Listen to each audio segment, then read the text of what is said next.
efforts de sainteté. Alpha,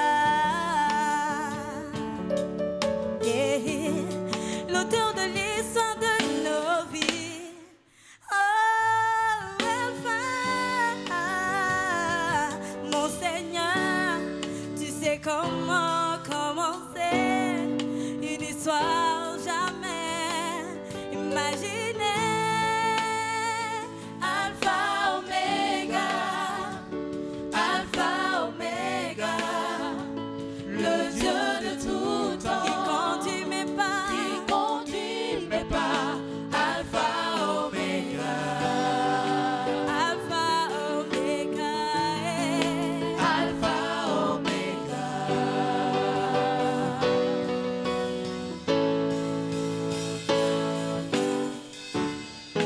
Donc il n'a pas encore parlé, je me fous des mots des hommes, j'attends Oméga. Souvent le voleur vient en premier et le sauveur en dernier. Il s'appelle Oméga. Tant qu'il y a la vie dans mon corps et que tu n'en as pas décidé, je n'ai pas peur, car aucun homme n'a le chrono qui décide la fin de mon parcours. Même quand ma chair me lâcherait, mon espoir s'en irait, j'attendrai je courrai jusqu'au bout, mon parcours jusqu'à la ligne. Vous m'attendez, même quand ma chair me lâcherait, mon espoir s'en irait, j'attendrai Oméga. Je courrai jusqu'au bout de mon parcours jusqu'à la ligne pour m'attendre Oméga. Alpha, Oméga, Alpha, Oméga, le Dieu de tout temps qui conduit mes pas. Alpha, Oméga, Alpha, Oméga,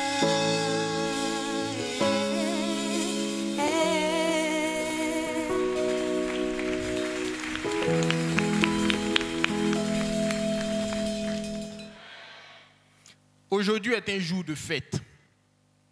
Je crois que le dirigeant a déjà donné le ton. Depuis vendredi, la jeunesse de l'église baptiste Philadelphie d'Angré est en fête. Déjà vendredi, Maman Koubé nous a entretenus sur le même thème. Jésus-Christ, l'incontournable. Aujourd'hui, dimanche, qui marque l'apothéose de la fête de la jeunesse, nous allons encore poursuivre sur le même thème. Jésus-Christ, l'incontournable. D'accord. Cela passe par la compréhension du thème et notamment par la définition des mots-clés qui composent ce thème. Jésus-Christ, l'incontournable. Nous voyons qu'il y a d'une part un nom propre, Jésus-Christ, et il y a un mot, incontournable. En ce qui concerne le nom, le problème de définition ne se pose pas. Il s'agit de Jésus-Christ, dont parle la Bible, le Fils unique de Dieu, qui est mort à la croix pour l'humanité. En ce qui concerne le mot incontournable, qu'est-ce que nous devons comprendre par incontournable? J'ai fait quelques recherches et j'ai pu noter comme définition, incontournable, c'est ce qui est obligatoire, ce qui est inévitable, ce qu'on ne peut pas contourner.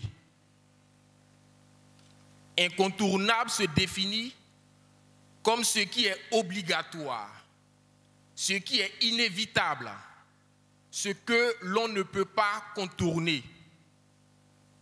Quelqu'un me dira, peut-être que c'est encore abstrait, c'est encore flou. Alors, je ne vais pas me fatiguer, je vais prendre la définition dans le jargon ivoirien donnée par Maman Koubé le vendredi. Voici ce que, dans le jargon ivoirien, si on veut définir incontournable, Tchoko Nantiaka, tu vas passer par lui. Tchoko Nantiaka, tu vas passer par Jésus-Christ. Donc je veux demander à chaque personne de dire à son voisin, Tchoko Nantiaka, tu vas passer par Jésus-Christ.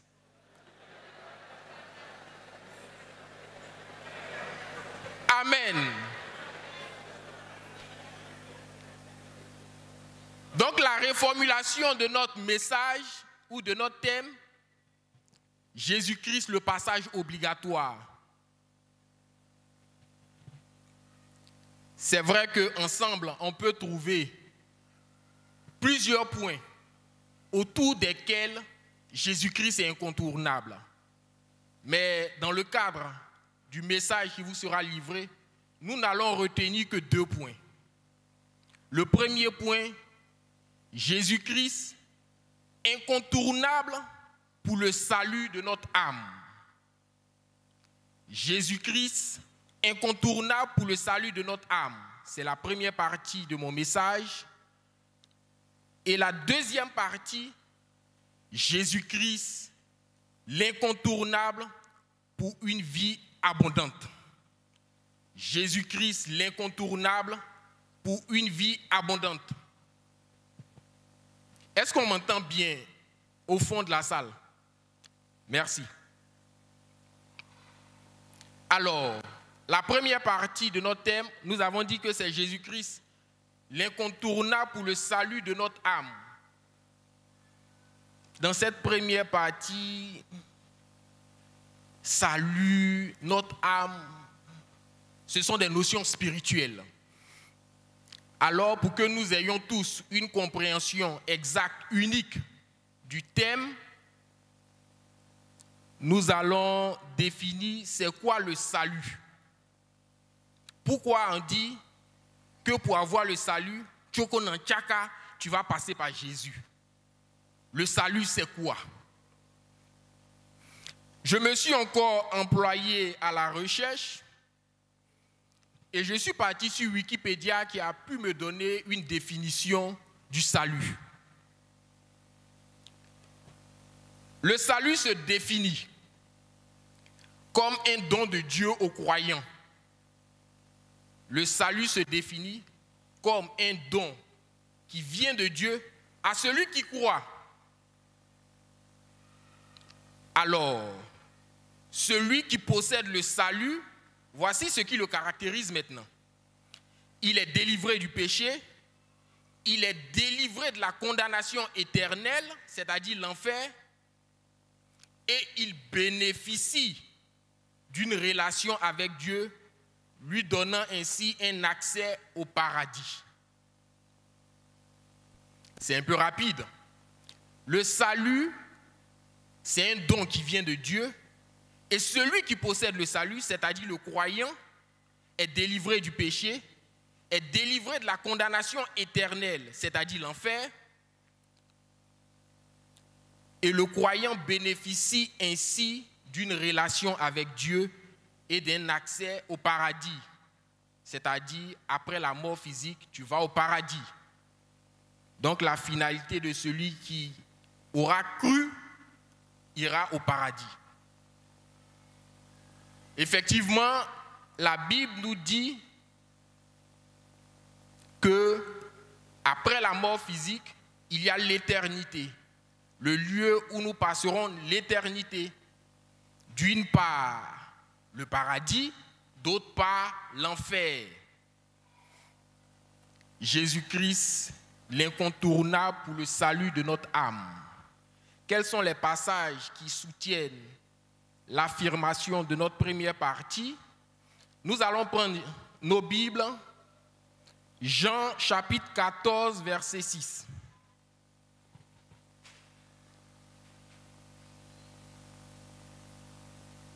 Jean chapitre 14, verset 6. La technique nous facilite la tâche. Voici le verset projeté à l'écran. Jésus lui dit, « Je suis le chemin, la vérité et la vie. Nul ne vient au Père que par moi. » Nul ne vient au Père que par moi. Tout à l'heure, dans notre définition du salut, on a dit que c'est ce qui nous donnait accès au paradis après la mort physique. Et Jésus-Christ, ici, pose le décor. Il dit, nul ne vient au Père que par moi. C'est-à-dire, pour aller au Père, pour avoir accès au paradis, tu vas passer par Jésus-Christ. Il n'y a pas d'autre chemin. Il n'y a pas d'autre passage. Il n'y a pas d'autre alternative. Il n'y a pas de chemin parallèle. Le seul chemin qui mène à Dieu, c'est Jésus-Christ.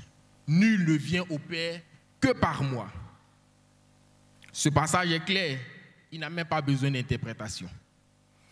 Le deuxième verset sur lequel nous allons nous appuyer est tiré de Jean 6, verset 47. D'accord. Je pense que le verset est projeté là. Jean 6, verset 47. C'est encore Jésus qui parle. En vérité, je vous le dis, celui qui croit en moi a la vie éternelle. En vérité, je vous le dis, celui qui croit en moi a la vie éternelle. Alors, on peut se poser la question de savoir, c'est quoi croire en Jésus-Christ? Croire en Jésus-Christ, c'est quoi?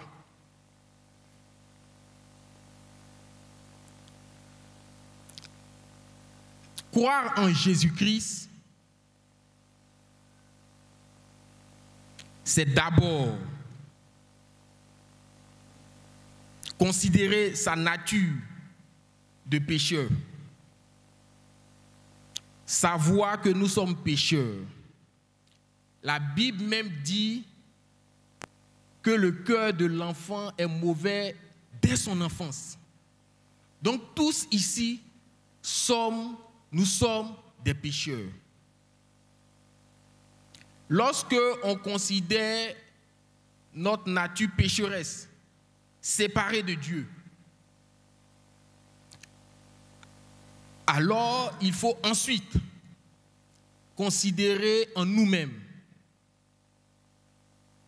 que Jésus-Christ, selon qu'il est écrit, Jean 3, verset 16, Dieu a tant aimé le monde qu'il a donné son Fils unique, afin que quiconque croit en lui ait la vie éternelle.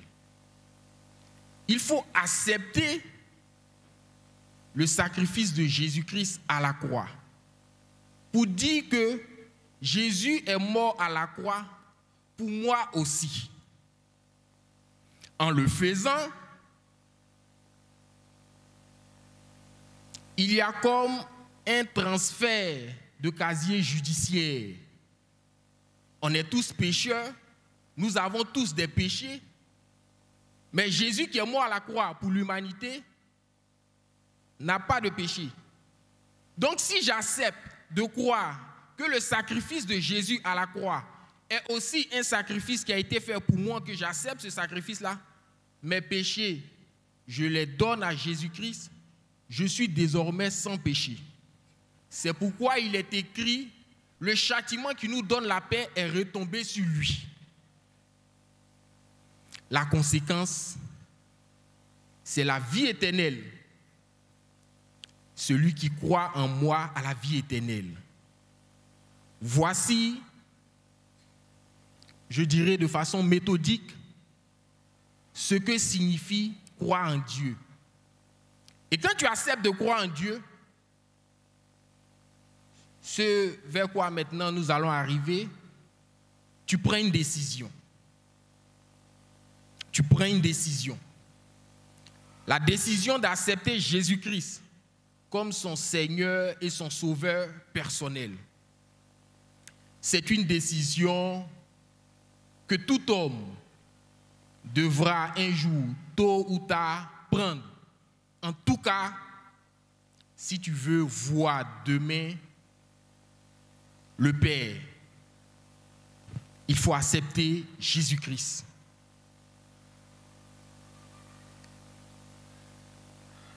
Nous avons tous des projets à court, moyen, long terme. On se projette dans l'avenir. C'est bien. Mais il est important aujourd'hui de choisir où nous voulons passer notre éternité. Est-ce avec Dieu au ciel, où il y a la joie, il y a la félicité céleste, le bonheur, ou est-ce à l'enfer, où il y a des flammes, de tourmentes, de souffrances? C'est aujourd'hui que nous prenons la décision. Alors que nous sommes sur terre, c'est là qu'il nous appartient de prendre la décision. Moi, je me souviens, j'ai pris cette décision. J'ai pris cette décision en 2001. Et depuis lors, je n'ai pas laissé la main du Seigneur Jésus-Christ.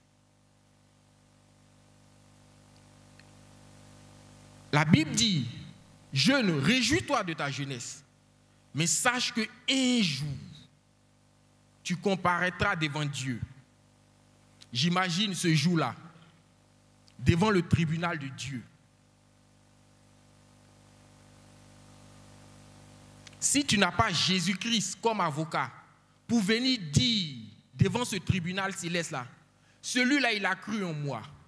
J'ai pris son casier judiciaire de péché, de mensonge, de méchanceté, et je lui ai donné mon casier vierge, de telle sorte qu'il peut entrer dans la joie de son maître.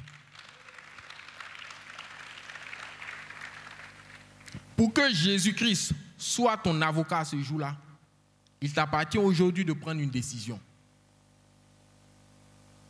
Si tu ne prends pas cette décision, alors que tout homme est pécheur, qui pourra te décharger ce jour-là quand tu seras devant ton Dieu? Qui? Seul Jésus-Christ a été donné en sacrifice pour l'humanité.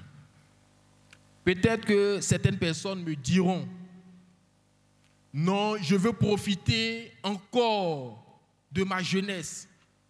Demain ou après quelque temps, je vais me donner à Jésus. Et là même, personne ne va me demander pardon pour aller à l'église. Moi-même, je serai le premier. Peut-être certaines personnes se disent là.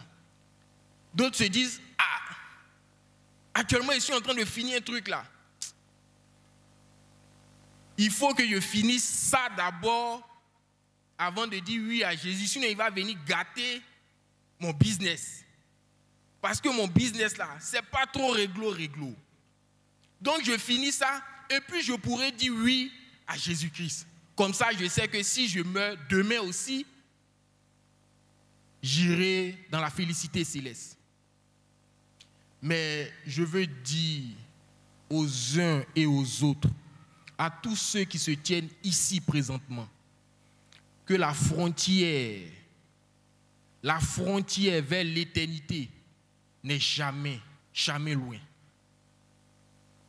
La frontière vers l'éternité n'est jamais loin. On peut toujours à n'importe quel moment, être rappelé devant Dieu. Je vous raconte 2 anecdotes. La première, le 6 janvier 2012. Le 6 janvier 2012, un jour ordinaire. Il était environ 7 heures du matin, 7h10 à peine. Je sortais de mon immeuble, je me rendais au travail. À 15-20 mètres de l'immeuble, voici un véhicule qui stationne à mon niveau. Des hommes en âme. 2 hommes, 1 femme. Ils m'enjoignent, ils me contraignent à monter avec eux à bord du véhicule. Je leur demande qu'est-ce qui se passe. Ils me disent, ils vont pour des vérifications. Ils me prennent de Angres 9e tranche jusqu'à derrière le lycée classique, environ 45 minutes de route. Ils avaient une Kalachnikov avec eux. Souvenez-vous que c'était au lendemain de la crise post-électorale, les armes circulaient. Les exécutions se faisaient sans que cela ne choque quelqu'un. Donc pendant le trajet, très rapidement, alors que quelques-uns d'entre eux étaient distraits, je prends mon téléphone et puis j'envoie un message à ma famille pour dire je viens d'être enlevé par des hommes en âme pour leur permettre ou pour faciliter leur richesse si je ne reviens pas. Donc à peine j'ai fini d'envoyer le message pour dire que j'ai été enlevé par des hommes en âme, que la dame qui était avec moi, qui avait la Kalachnikov derrière, m'a retiré le téléphone. Il est en train d'envoyer un message. Ils m'ont menacé d'ouvrir le feu sur moi. On est arrivé derrière le lycée classique. Un endroit inhabité à l'époque. Il y avait la brousse, il n'y avait personne. Ils m'ont dépouillé de mes biens, ils ont pris mon ordinateur, ils ont pris mes téléphones et tout ce qui était comme argent sur moi. Ils m'ont fait descendre dans un caniveau. Et ils m'ont dit, si tu regardes, on va ouvrir le feu sur toi. Bon, je ne sais pas ce qui m'a pris, j'ai voulu regarder. Et ils regardent. Ils m'ont menacé, ils ont chargé leur kalash, et puis j'ai abaissé la tête. Ils sont partis. Je me suis rendu compte que ce jour-là,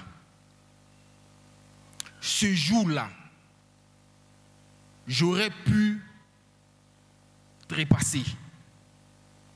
J'aurais pu mourir. Alors que c'était un jour ordinaire.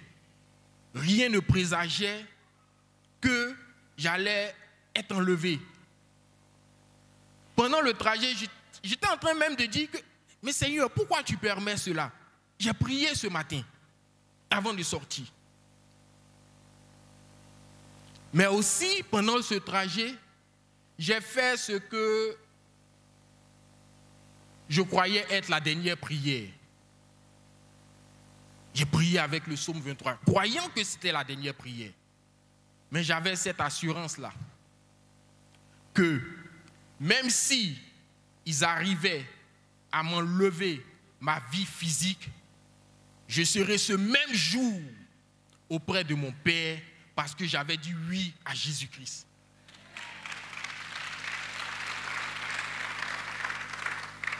Très sincèrement, c'est vrai que c'était une expérience terrifiante, mais l'assurance de mon salut, alors que j'étais avec eux, ne m'a jamais quitté. Voici ce que Jésus-Christ donne. Si tu as dit oui à Jésus-Christ, il vient, il te donne l'assurance de ton salut. Peu importe le jour où tu pars, peu importe le jour où tu es rappelé à Dieu, il te donne l'assurance de ton salut.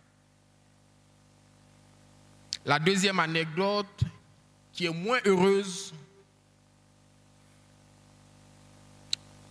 c'était aux environs des années 2020. Je crois il y a 3 ans de cela. Un jour, je dors. Et pendant que je suis couché, je fais un songe. Comme une vision. Je vois, j'assiste aux funérailles d'un ami qui n'est pas malade. J'assiste aux funérailles d'un ami. Donc quand je me suis réveillé, transpirant, je me suis mis à prier. Au petit matin, je lui ai envoyé un message. Je veux te rencontrer. Dis-moi quand tu es là, je passe. Il faut qu'on échange. J'ai prié pour que cela n'arrive pas, mais je lui ai envoyé un message parce que je savais qu'il ne connaissait pas le Seigneur. Il était dans l'alcool, il était dans les femmes et autres. Donc je lui envoie le message. Il faut qu'on se voie. Il n'a pas répondu à mon message. Le week-end arrivé, je me suis rendu à son atelier. Je demande à son collaborateur, il me dit « Ah, il n'est pas là ». Je prends mon téléphone, je l'appelle. Je lui dis « Tu es où ?» « Je suis à ton atelier. » Il me dit « Non, je suis à Yopougon, je suis en train de gérer un truc. » J'ai dit « Ok. Dès que tu rentres, appelle-moi, je reviens vers toi parce que je ne suis pas loin. » Il est revenu, il ne m'a pas fait signe. Et puis, vous savez, généralement les week-ends, on est un peu libre. En semaine, c'est compliqué. Donc, j'ai oublié. Une semaine plus tard, un ami commun m'appelle. Aïe, à 22h. J'ai dit, mais à 22h, il m'appelle. C'est quoi? Donc, je décroche. Il me dit, cet ami-là, je ne veux pas dire son nom parce que certains le connaissent ici. Cet ami-là, il est décédé. J'ai dit, aïe, qu'est-ce qu'il avait? Qu'est-ce qu'il avait? La veille, il se promenait. Rien ne présageait son rappel à Dieu. On dit qu'il a été trouvé chez lui en train d'agoniser. Quand ils m'ont donné cette information, automatiquement, je me suis souvenu de mon rêve. J'étais sur mon fauteuil, mais je suis pratiquement tombé. Seigneur. Et puis il a commencé. Mais pourquoi je n'ai pas insisté? Pourquoi je ne suis pas retourné vers lui? Parce que je savais qu'il n'avait pas encore Jésus.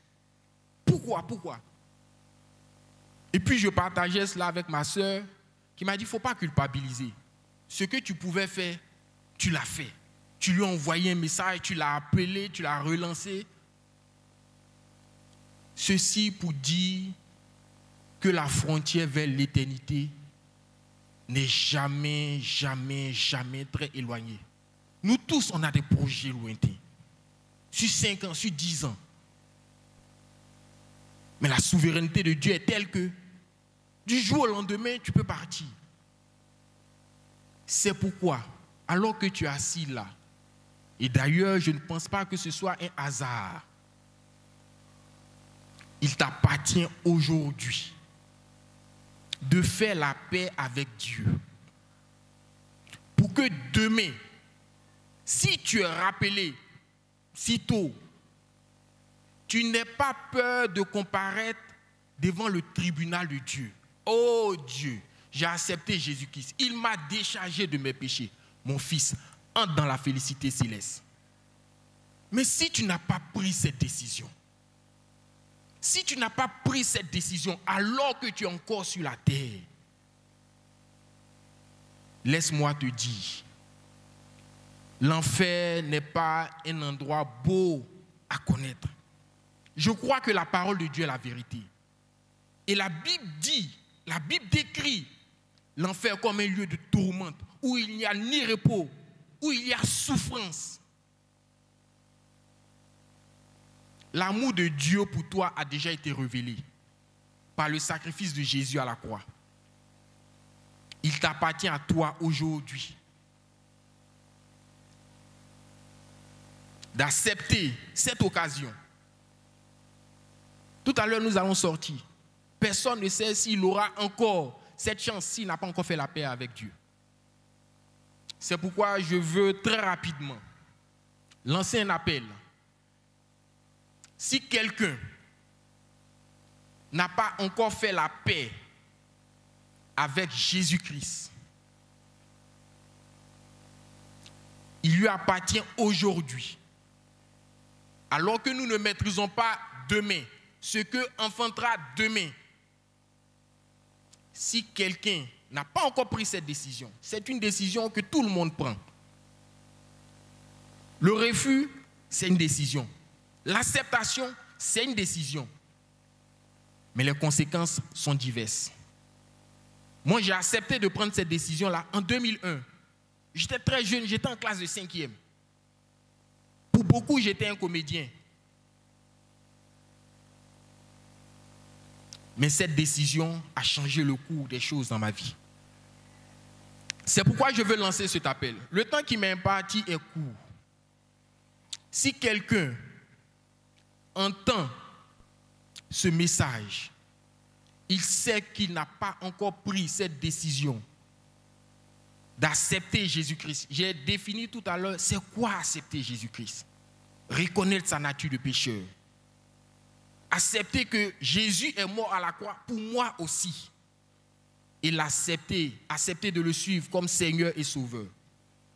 Si quelqu'un veut prendre sa décision, je lui demande simplement de lever la main, on va prier ensemble. Si quelqu'un n'a pas encore pris cette décision, je l'invite à lever la main.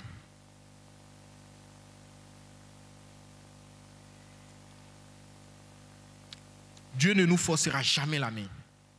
Quelqu'un pourrait même dire que c'est un gentleman. Il ne force pas. C'est pourquoi il vient à la porte de ton cœur et il frappe. Si tu ouvres, il entre. Si tu n'ouvres pas, il ne rentre pas. Il ne va jamais te forcer la main. Il respecte ta décision. J'ose croire que tous ici avons déjà pris cette décision-là. J'ose croire que tous ici avons l'assurance de notre salut. Car nous le savons, la Bible même dit, nul ne sait le jour ni l'heure. Nous bénissons le Seigneur, que tous ici soyons en Jésus-Christ. Et j'encourage tout le monde ici à persévérer dans cette marche. Que chacun tienne sa robe blanche. Nous connaissons la parabole des vierges sages et des vierges folles. Que tous ici, nous tenions notre robe blanche. Nul ne sait le jour ni l'heure. Amen. Amen. Alléluia. Nous allons passer à la deuxième partie de notre message. Jésus-Christ, l'incontournable pour une vie abondante. On dit avec moi, Jésus-Christ, l'incontournable pour une vie abondante.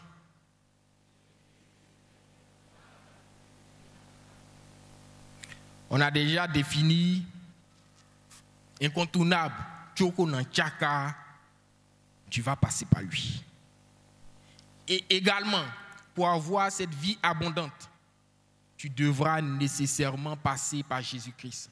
Moi, je crois personnellement, fermement, que lorsque nous disons oui à Jésus-Christ, s'il ne nous rappelle pas aussitôt près de lui, c'est pour deux raisons.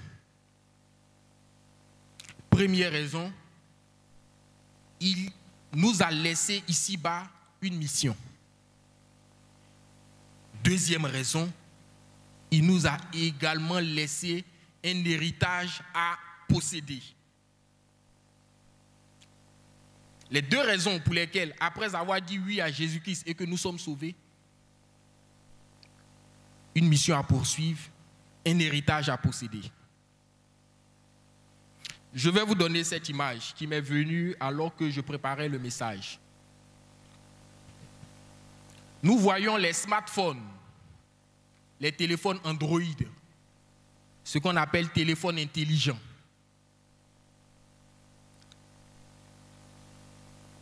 Ce sont des téléphones avec des capacités, des possibilités inimaginables. Mais les téléphones Android, pour plusieurs, sont utilisés seulement pour émettre des appels, pour recevoir des messages. Plusieurs parmi nous ici, nous nous limitons avec nos téléphones Android seulement pour passer des appels et les recevoir. Il en est de même pour les messages. C'est fini. Pourtant, nous n'imaginons pas toutes les capacités, toutes les possibilités que nous offrent nos smartphones, nos téléphones Android.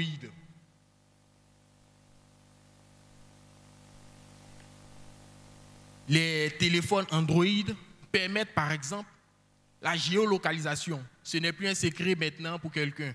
Tout le monde voit, le téléphone montre l'itinéraire alors que nous nous déplaçons. Ça, ce ne sont que quelques possibilités que les Android permettent de faire et que plusieurs parmi nous ignorent. Mais vous voyez, le téléphone Android, le smartphone, qui est utilisé faiblement ou partiellement, est similaire au chrétien qui a seulement dit oui à Jésus-Christ. C'est-à-dire qu'il conserve seulement le salut de son âme et n'accepte pas la vie abondante que Christ est venu lui donner. C'est-à-dire que tu te limites seulement à recevoir des appels, émettre des messages. Toi, tu es chrétien, tu as dit oui à Jésus. Tiens, on n'a qu'à souffrir ici. Le jour où Dieu va venir, il va mettre fin à nos souffrances. La vie là même, on est découragé. Voilà. Pourtant, la Bible dit, nous allons prendre notre passage qui soutient cette affirmation. Jean 10, verset 10. Jean 10, verset 10.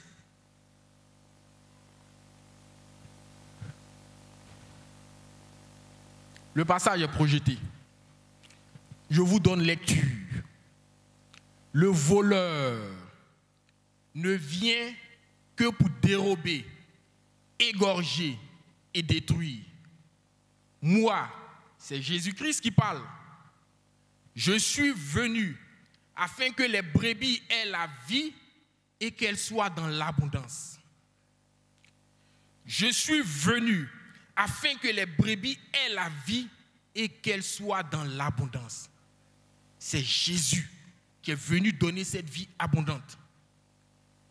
Peut-être que dans la foule, plusieurs personnes sont en train de se poser la question, mais la vie abondante, c'est quoi? On va ensemble essayer de définir c'est quoi la vie abondante. Pourquoi on a dit oui à Jésus? Il ne nous a pas pris en même temps. Et il dit qu'il veut nous donner vie abondante ici. D'abord, on va commencer par ce que la vie abondante n'est pas. Les juristes parlent de définition à contrario, définition par exclusion. Ce que la vie abondante n'est pas. Je peux noter ici que la vie abondante n'est pas une vie de frustration. Dis à ton voisin, la vie abondante, ce n'est pas une vie de frustration.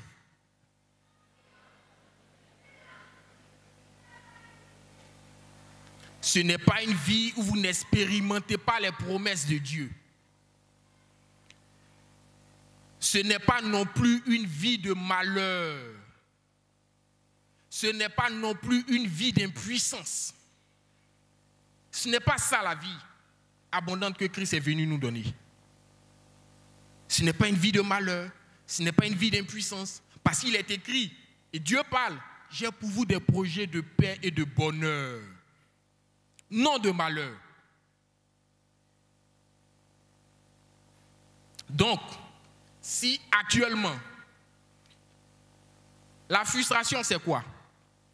La frustration naît de l'écart entre ce que tu veux recevoir, ce à quoi tu t'attends, et la disette que tu connais. Plusieurs ont vu de belles promesses dans cette Bible, mais n'ont jamais vu l'accomplissement. Et ça crée la frustration. Voilà. Donc si tu es au milieu de ces frustrations, de l'impuissance et de malheur continu, dis-toi que quelque chose t'a échappé dans ta marche avec Jésus-Christ. Dis-toi que quelque chose t'a échappé dans ta marche avec Jésus-Christ. Parce que Jésus dit, moi, mes brebis, je suis venu leur donner la vie afin qu'elle soit dans l'abondance. Après cette définition à contrario, nous allons maintenant définir ce qu'est la vie abondante. Quelle est la vie abondante que Christ est venu nous donner? Je peux définir la vie abondante comme une vie de qualité. Une vie de qualité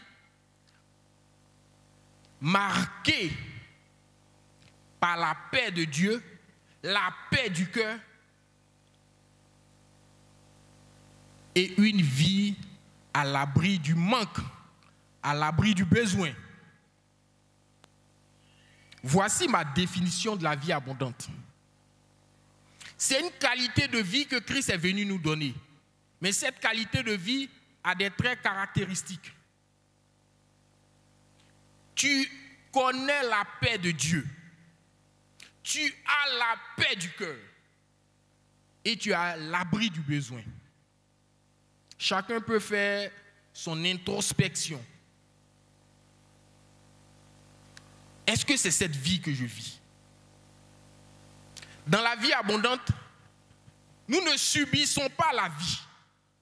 Nous jouissons de la vie.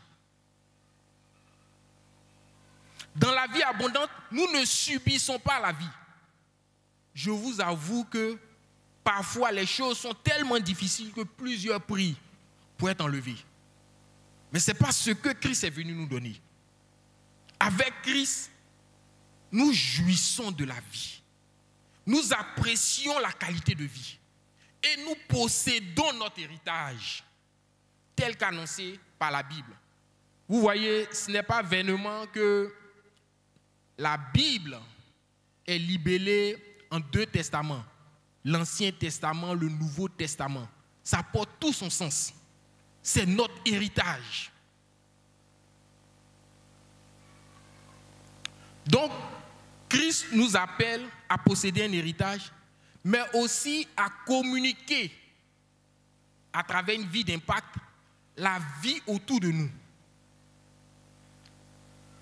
La vie est si abondante chez toi qui as cru à Jésus que tu la communiques autour de toi. Par l'évangélisation et autres, par ton témoignage. Ta vie donne envie de suivre Jésus. Voilà. Mais vous voyez, regardons ensemble l'environnement de Jean 10, verset 10. Voyons ensemble l'environnement de Jean 10, verset 10.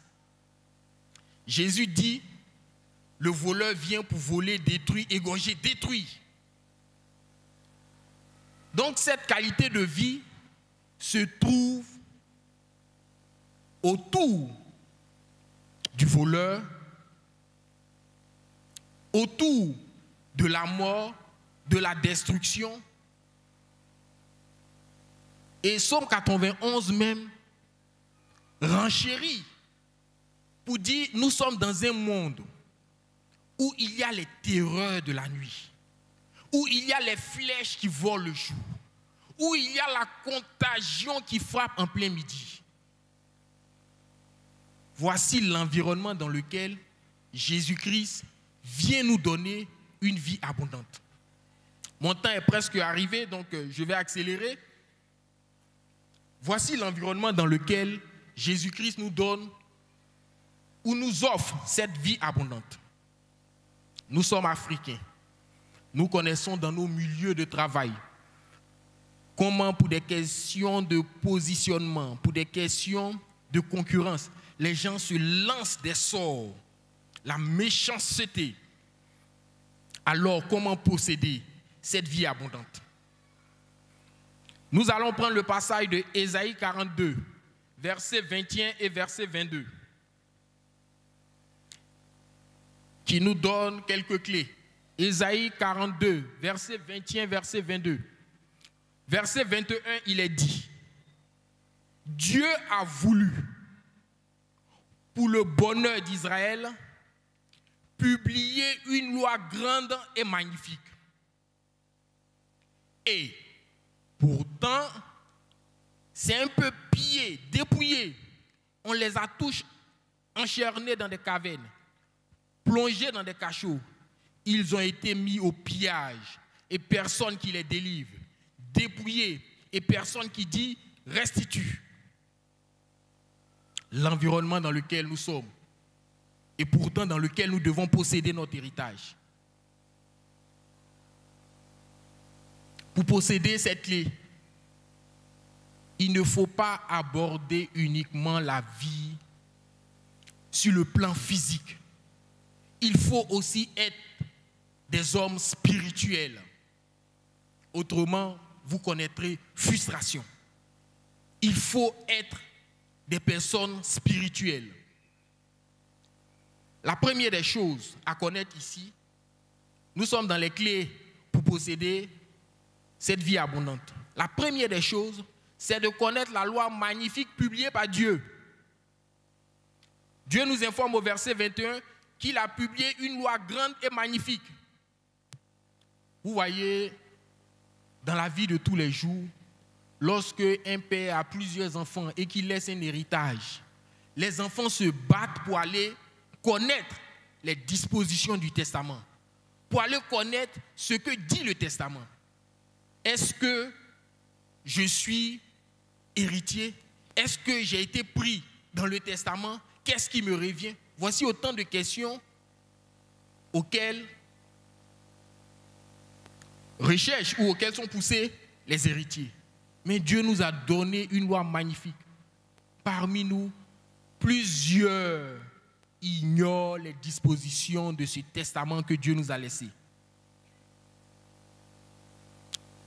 Plusieurs. Pourtant, il est écrit en Josué 1, médite les paroles de ce livre jour et nuit. C'est ainsi que tu auras du succès dans toutes tes entreprises. Cette loi magnifique nous apprend à vivre. Cette loi magnifique nous fait connaître notre héritage.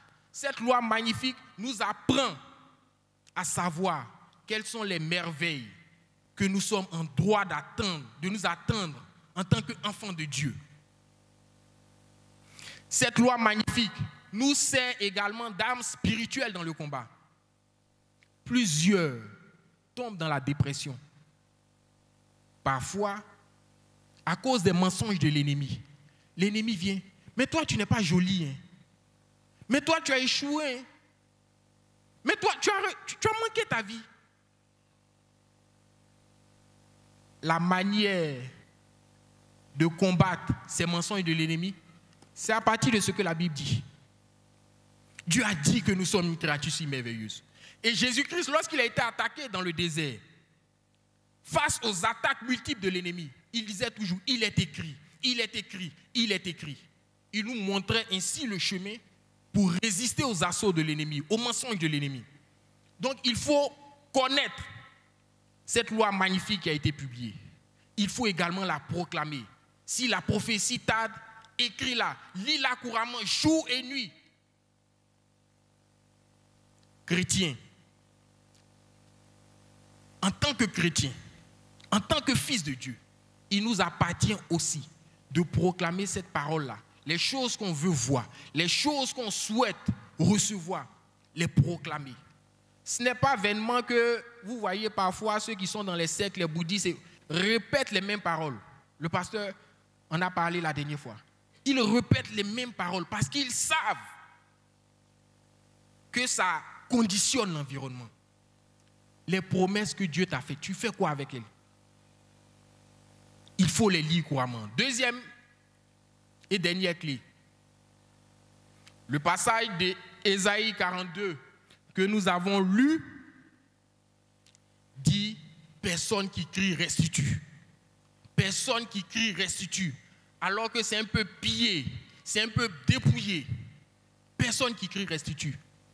Mais faire partie de ces personnes qui crient restitue, ce sont des personnes qui se lèvent avec le feu de la prière. Ce sont des personnes qui se lèvent avec le feu de la prière. Je me souviens, alors que j'étais encore dans la disette, un jour, c'était compliqué. Je me suis appuyé sur ce passage-là. J'ai dit, Dieu m'a fait trop de bonnes promesses. Mais qu'est-ce que je vois? Rien, c'est compliqué. C'est compliqué. J'ai appelé ma soeur, j'ai dit, il faut que tu me soutiennes. Viens, on va prier. Dieu a voulu pour nous une loi magnifique. Et avec le feu de la prière, une sainte colère, nous nous sommes levés sur la base de ce passage. Les mois qui ont suivi, Dieu a fait un grand témoignage. Il faut que nous soyons des personnes qui nous levons pour crier à Dieu. Il faut que la sainte colère de Dieu nous habite pour dire non aux dictats de l'ennemi qui nous sont imposés. Cela dépend de toi-même, ton épanouissement. Cela dépend également des personnes qui dépendent de toi. Pour certains, ce sont leurs enfants. Mais pour plusieurs jeunes ici, leurs parents. Vos parents ont investi sur vous. Dieu a donné pour toi une loi magnifique. Vas-tu vivre dans la frustration? Il y a un héritage à posséder. Et Jésus nous donne la conduite à tenir.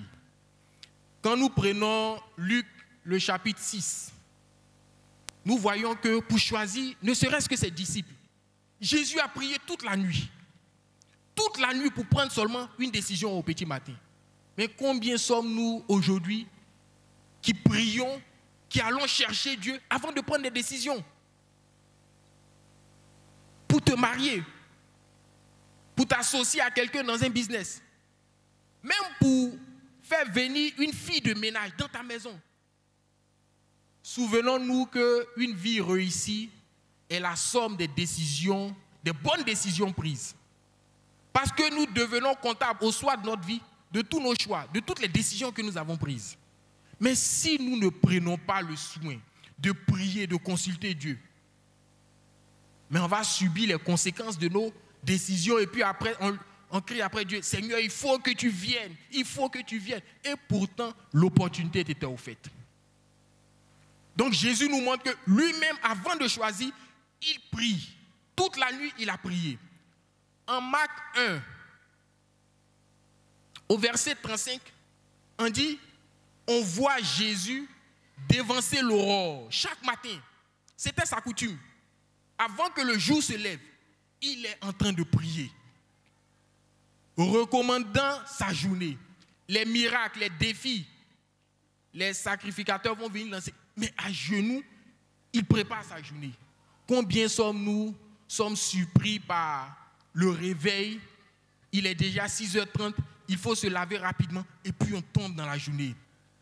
On aborde la vie seulement sur le volet physique. Pourtant, ceux qui sont en face de nous, ce ne sont pas toujours des agneaux. Il faut être des personnes spirituelles.